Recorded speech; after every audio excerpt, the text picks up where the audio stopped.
పద్మజ గారు రాజోల్ నుంచి రాస్తున్నారు. కుంకుమ బొట్టును ఏ వేలితో పెట్టుకోవాలి తెలియచేయండి కోరుతున్నారు. మనకి 5 వేళ్ళు ఉన్నాయి. దీన్ని అంగుష్ఠ అంటారు. అంగుష్ఠ ఇది పుంలింగం. సంస్కృతంలో దీనికి పుంలింగం అంగుష్ఠ.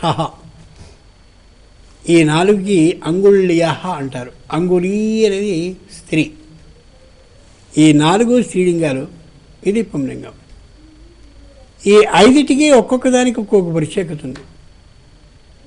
ఈ చిట్ట చివరి వేలు ప్రేమని తెలియచేస్తే ఇది ఉంగరాలు మొదలైనటువంటి వాటిని ధరించేటటువంటి ఐశ్వర్యాన్ని తెలియజేస్తే ఇది వ్యక్తి ఉన్నతతని తెలియజేస్తుంది, గౌరవాన్ని తెలియజేసే వేలు. అందుకనే పొడుగ్గా ఉంటుంది. దీని పేరు తర్జని. తర్జనం అంటే బెదిరించడం. ఊరికే ఈ వేలు ఇలా అంటే చాలు, అది బెదిరించడానికి సూచకంగా కనిపిస్తుంది. ఈ వేలుతో బొట్టు పెట్టుకోవడం సాధ్యం కాదు. ఈ వేలుతో బొట్టు పెట్టుకున్నట్లయితే ఖచ్చితంగా మరొక వ్యక్తి మీద పగ, ద్వేషము, ఇంకో రకమైనటువంటి ఆలోచన కలిగి తీరుతుంది. సంప్రదాయం తెలియనిటువంటి స్త్రీలు కొందరు ఈ వేలు దగ్గరగా ఉంటుంది, బాగుంటుందని ఇలా పెట్టుకుని అలా పెడుతూ ఉంటారు. సత్పద్ధతే కాదు. ఈ వేలు కూడా కాదు.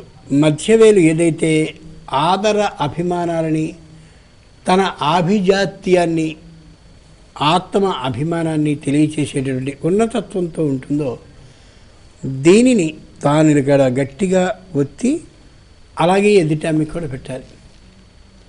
ఇంకో విశేషం ఏమిటంటే ఇటు పింగళానాడి ఏటవాలుగా పెడుతుంది, ఇటు ఇడానాడి ఏటవాలుగా పెడుతుంది.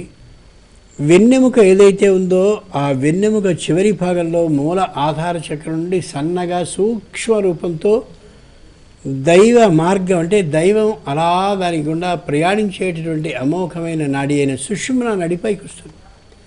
ఆ 3 నాడులు కలిసేటటువంటి ప్రదేశం ఇది. అదే త్రివేణి సంగమం శరీరానికి.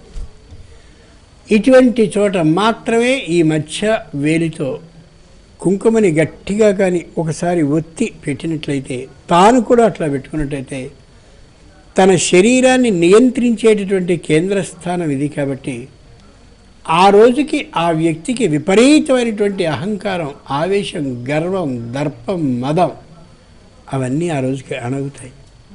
అందుకని అంత గట్టిగా నొక్కి ఆ బొట్టును పెట్టుకోవాలని చెప్పారు. కాబట్టి ఈ వేలితో బొట్టును పెట్టుకోవాలనేది